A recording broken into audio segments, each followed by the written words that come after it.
गली में आग लगी रहे। ये यही चाहते हैं, इसीलिए इन्होंने रास्ते बंद किए, इसीलिए दंगे जैसा माहौल बना रहे हैं। हमारी तरफ से एक भी पत्थर नहीं चला है। सीसीपी साहब हमारे सामने खड़े हैं। मैं आप सबके बिहाफ पे ये बात कह रहा हूँ, ट्रंप के जाने तक तो हम शांति से जा रहे हैं, लेकिन उसके बाद हम आपकी भी नहीं सुनेंगे अगर रास्ते खाली नहीं हुए तो। देश की सच्चाई सच छुपने नहीं देंगे। नमस्कार, आदाब। मैं हूं हाफिज गुलाम सरवर और आप देख रहे हैं देश की सच्चाई।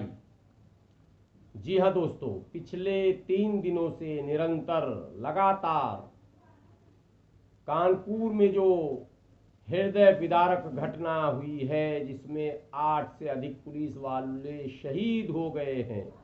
जी हाँ, पुलिस वालों की शहादत पर भी राजनीति शुरू है। और राजनीति शुरू क्यों न हो, जबकि कई राजनेताओं के नाम विकास दुबे से जुड़ रहे हैं, तो राजनीति तो स्वाभाविक है, हो नहीं है। लेकिन मैं जो समाचार आप तक पहुंचाना चाह रहा हूं वो उससे भी ज्यादा चौंकाने वाला है। चौंकाने वाला समाचार यह है कि एक लंबी सूची आ रही है, जिससे ये लग रहा है कि दिल्ली दंगे का तार भी कहीं न कहीं विकास दुबे से जुड़ा हुआ। चूंकि विकास दुबे के संपर्क जिन जिन नेताओं और जिन जिन पुलिस पदाधिकारियों से बताए जा रहे हैं वो सब के सब सौजातीय है। मैं नाम नहीं लूंगा, आप सब समझदार हैं, हमारे व्यूवर तो बहुत ज्यादा समझदार हैं। सब के सब सौजातीय हैं। आपको आश्चर्य होगा कि बहन जी की सरकार में भी विकास दुबे का सिक्का चलता था, जब ब्रजेश पाठक और सतीश चंद्र मिश्रा का सिक्का चलता था। ब्रजेश पाठक से उनके संबंध उजागर हो चुके हैं, कई तस्वीरें और कई वीडियोस सामने आ चुके हैं। इसी तरह से ये तार जब पुलिस के वरीय पदाधिकारी से जुड़ा, जो कुछ दिन पहले मुजफ्फरनगर के एसएसपी रह चुके थे और अभी कुछ दिनों पहले तक कानपुर के एसएसपी थे, लेकिन इस समय वो वर्तमान में उत्तर प्रदेश एसटीएफ के डीआईजी हैं, एसटीएफ के। और एसटीएफ के डीआईजी ही अभी सवाल के घेरे में हैं और वो भी उसी जाति से संबंध रखते हैं। जी हाँ, मेरा इशारा समझ गए होंगे, वो तिवारी जी जिनका नाम इस समय सुर्खियों में चल रहा है। और तिवारी जी से इनके संपर्क की बातें एकदम आम हो चुकी हैं और बहस में है मीडिया में भी, और तमाम राजनेता एक दूसरे पर आरोप प्रत्यारोप लगा रहे हैं निरंतर। लेकिन कोई ये नहीं बता रहा है कि विकास दुबे का तार और उस सौजातीय पुलिस पदाधिकारियों के तार मुजफ्फरनगर दंगे से भी जुड़े हुए हैं। ये जांच का विषय है, लेकिन दिल्ली दंगे से तो जुड़े हुए हैं, क्योंकि दिल्ली दंगे का जो सीन है, जो दृश्य है, वो बिल्कुल वही दृश्य है जो कानपुर के चौबेपुर थाना में घटित घटना है। आप देखेंगे कि दिल्ली दंगे में भी एक वरीय पुलिस पदाधिकारी बल्कि आईबी के अफसर की हत्या हो जाती है और उनकी शहादत को भी ये कहा जाता है कि अमुक अमुक दंगाइयों ने उनको मारा।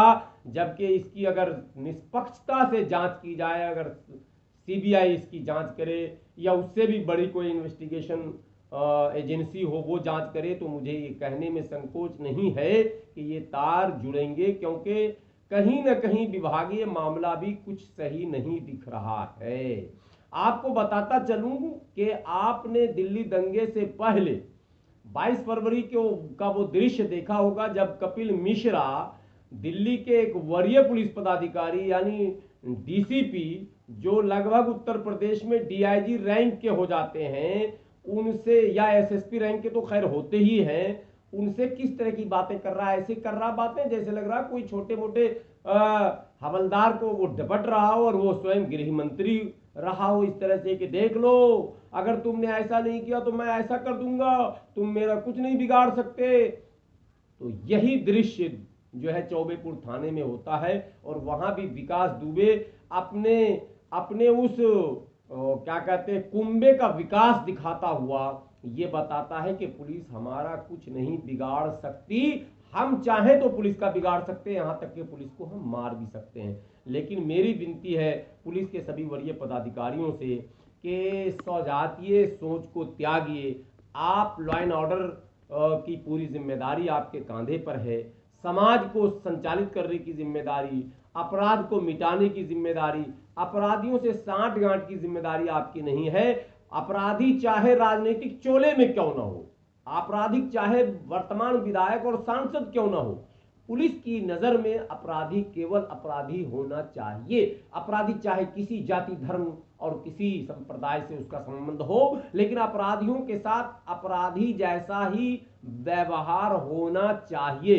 अभी विकास दुबे के विषय में इतनी बात जान लें कि तमाम प्रोपेगेंडा के बाद उसके घरों को बुलडोजर से ढा दिया गया और ये, लेकिन विकास दुबे पुलिस की पकड़ से बाहर है। हाँ, कुछ यूट्यूब चैनल अपने व्यूवर बढ़ाने के चक्कर में ये जरूर भ्रामक प्रचार कर रहे हैं कि विकास दुबे का इनकाउंटर हो गया और वो फला जगह मारा गया, लेकिन नहीं, अप टू नाउ अभी तक की सूचना यह है कि विकास दुबे और पुलिस के बीच नुका छुपी का खेल जारी है और विकास दुबे को कहीं ना कहीं अप्रत्यक्ष रूप से बचाने का प्रयास हो रहा। एक बात और मेंशन कर लें कि विकास दुबे का कोई पोस्टर अभी तक उत्तर प्रदेश में नहीं लगा और ना उसके ऊपर रासुका का ऐलान हुआ और ना ही उससे वो तमाम हर्जाने यानी वो तमाम कंपनसेशन जो मृतक परिवारों को देने हैं या जो नुकसानात हुए हैं सरकार के, उसकी भरपाई विकास दुबे की संपत्ति से होगी या नहीं होगी, ये उत्तर प्रदेश के मुख्यमंत्री योगी आदित्यनाथ जी ने अब तक नहीं बोला है।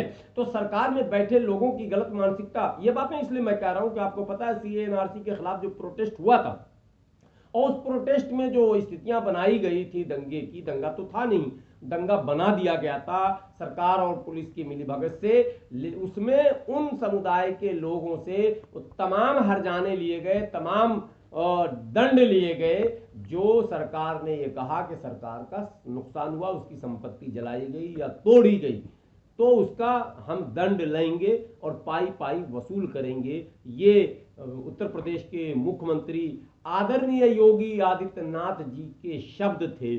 आज उनके मुंह में भी दही जमी हुई है, आज वो बिल्कुल खामोश हैं, वो ये कह नहीं पा रहे हैं कि विकास दुबे की सारी संपत्ति, उसका सारा साम्राज्य, उसका वो पूरा जो अनगिनत उसकी जो संपत्ति है, क्या उसको सील किया जाएगा, उसको नीलाम किया जाएगा और वो जो हमारे जवान शहीद हुए, वो जो हमारे पुलिस वाले बेचारे शहीद हुए, जो निर्दोष हैं, जो अपराधी को पकड़ने गए थे, हालांकि वो अपने साथियों के साजिश के शिकार हो गए या बातें खुलकर आ गई हैं, लेकिन वो लौट कर तो नहीं आ सकते कि उनके परिवार वालों को जो ये हर्जाना दिया जाएगा वो सरकार के खजाने से दिया जाएगा या विकास दुबे की संपत्ति से, ये प्रश्न भी देश जानना चाहता है। और यदि इस मानसिकता को नहीं त्यागा गया तो अपराध का ग्राफ बढ़ता चला जाएगा। मेरी ये विनती है व्यूवर से भी कि आप कमेंट बॉक्स में अपनी राय लिखें, अपनी बात कहें, ताकि सरकार तक ये बात पहुँचे कि भाई न्याय में भेदभाव नहीं, इंसाफ इंसाफ है, अपराध अपराध है और अपराधी अपराधी है, चाहे उसकी जाति कुछ भी हो, उसका धर्म कुछ भी हो, वो किसी भी संप्रदाय से संबंध रखता हो, अगर उसको अपराधी की दृष्टि से देखा जाएगा तो कभी भी इस तरह की घटनाओं की पुनरावृत्ति नहीं होगी।